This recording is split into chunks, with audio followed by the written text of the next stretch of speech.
मैं बच्चों डॉक्टर सचिन शुक्ला और आज इस वर्किंग मॉडल के माध्यम से हम वृत्त का क्षेत्रफल जानेंगे। तो सबसे पहले हम एक जियो बोर्ड है और जियो बोर्ड के माध्यम से हम देखते हैं। ये देखें आप, ये वृत्त है और इस वृत्त की त्रिज्या ये रही, ये इसकी त्रिज्या है। इसके बाद व्यास सबसे बड़ी जीवा जो कहाँ से होकर गुजरती है, केंद्र से। अब देखिए इससे दुगनी बड़ी है ये। अब मैं लेकिन इसकी परिधि नापता हूँ। परिधि का मतलब क्या हुआ, यहाँ से मैं देखिए बड़ी कील से यहाँ से शुरू कर रहा हूँ और लौट के मैं इसी कील पे वापस आऊंगा। ठीक है, देखते हैं। तो ये मैंने जो काटा है इसको, धागे को, इसके किसके बराबर काटा है, परिधि के बराबर। अब आप देख सकते हैं ये परिधि के बराबर धागा काट लिया। अब इसकी ये व्यास था ना, अब इस व्यास की इससे तुलना करते हैं। किससे? इसे पकड़ लो, परिधि से। परिधि से देखो तो देखिए कितनी बार आता है, एक बार, दो बार, तीन बार, और तीन बार से देखो थोड़ा सा ज्यादा है। Yes sir. तो यानी कि जो परिधि होती है वो त्रिज्या r थी, व्यास कितना था 2r।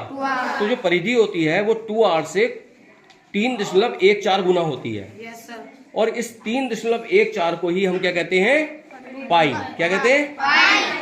तो वृत्त की परिधि कितनी हो गई, 2 पाई r। 2 पाई r। अब यहाँ पे हम इस वर्किंग मॉडल के माध्यम से इसको अब जानेंगे।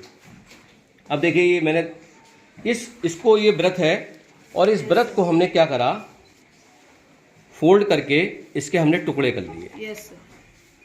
देखिए इस तरीके से मैंने इसके टुकड़े करे थे। दिख रहा बच्चों? Yes sir.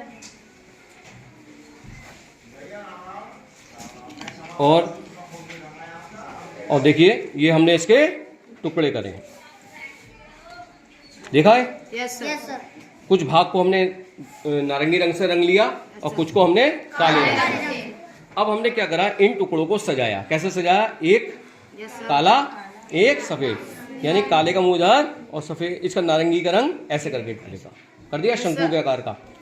तो जब इसे हमने सजाया तो ये आकृति जो बन के आई, ये आकृति देखिए किस प्रकार की, कैसी आकृति है ये, बताइए कैसी आकृति है ये? कैसी है? देखो आयत की तरह है। Yes sir. अब यहाँ पे हम एक चीज देखेंगे, ये आयत की तरह जो आकृति आई।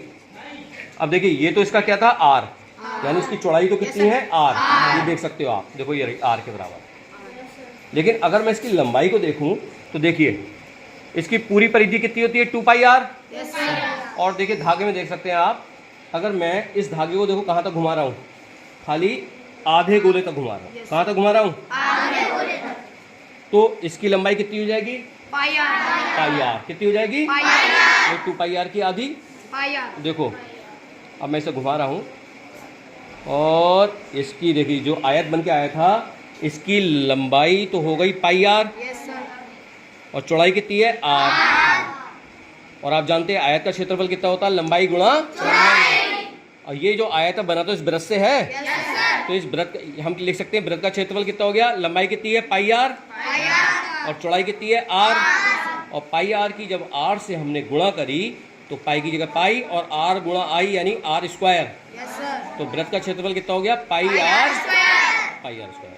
तो इस प्रकार से हम इस TLM के माध्यम से बहुत सरल विधा से हम बच्चों को बता सकते हैं कि वृत्त का क्षेत्रफल हमारा कितना होता है।